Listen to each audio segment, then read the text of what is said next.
Hello. Welcome back again for the last in the 5-program series of segments on the art of leadership. I've spent a lot of time over the last 40 years interviewing Canada and America's rich and famous people. And it's amazing how often people that have been successful in family life, in community life, and in work life share some common patterns of behavior. Sometimes those behaviors are learned, sometimes they're more natural because we all have some tapes that we took in when we were little and we just naturally play them as adults. What I found is that the kinds of tapes or the kinds of laws for living engaged in by successful leaders who get the job done, and in the process of getting the job done, they have people who are happy to have followed. And after the job, the building job is done, one day after, everyone sticks around to engage in the implementation rather than saying, okay, that's it, I'm out of here. Those kinds of people tend to have a certain pattern of the ways they treat other people.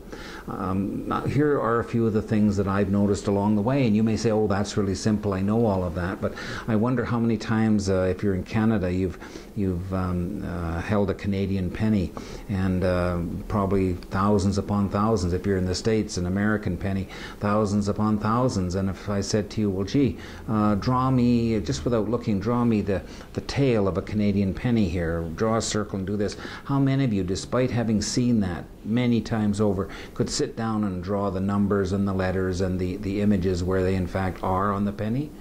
Mostly we glance at something here and there, we hear it, we think, oh, I know all that stuff. Well, except very few people put it into practice. The successful leaders do, and here are some common denominator treasures that they would like me to share with you. Number one, stay away from criticizing other people. It never really pays long-term benefits. Number two, praise generously. Let people live up to the reputation that you create, the picture you create of them. Tell them the good things they do, and tell them specifically what it is, not generally, specifically what it was that was a very good action on their part, and then tell some other people about it so it gets back to them. Talk about motivating, talking about followers wanting to stay on the trip with you. That's one thing that'll do it. Help the other person want to take action. Talk about things in terms of the benefits to gain and consequences to avoid for them. Remember, a lot of people are tuned into the station, WII-FM, what's in it for me, so tell them. Not the things that'll be a benefit to you, but what are the benefits they will gain from following the course of action you're suggesting. Become interested in other people as well. Take the time to learn about people's names, their backgrounds, their interests, their hobbies, that kind of thing. If you're meeting people for the first time that you think can help you with a project, spend a little time researching them so that you can speak in knowing terms about their background and in appreciative terms about their accomplishments. And the same, of course, goes for the people you want to follow you. If the big boss lets people know that they're important, they're very much more likely to stick with the big boss in difficult times, not just the easy sunny days. Another thing to do is to sincerely help the other person to feel important, and you do that by reminding them of their many and different skills and abilities, their accomplishments, their human qualities as well as their successful tasks. That's the kind of thing that makes people feel important, and they tend to stay in businesses and volunteer positions where they are wanted, where they are recognized for their qualities and gifts.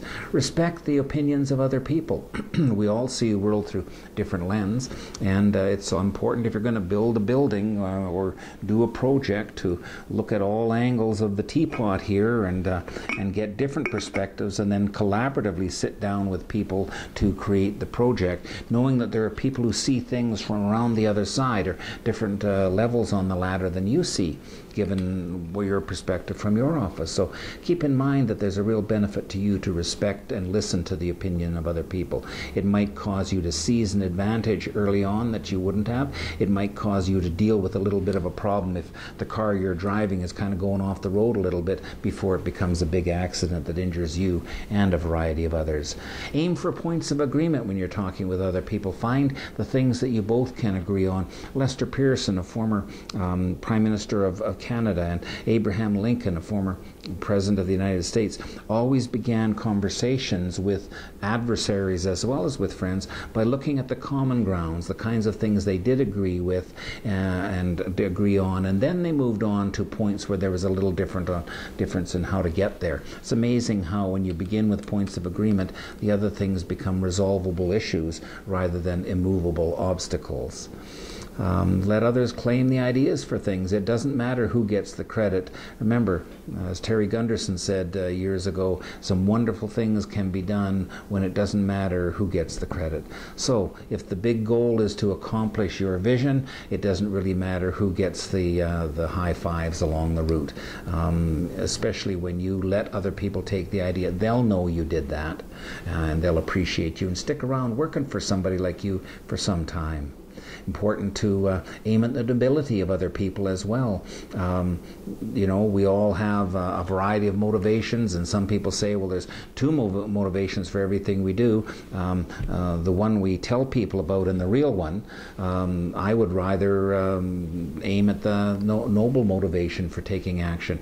Tell people, I know somebody with your background of work in the community would be appreciative of this.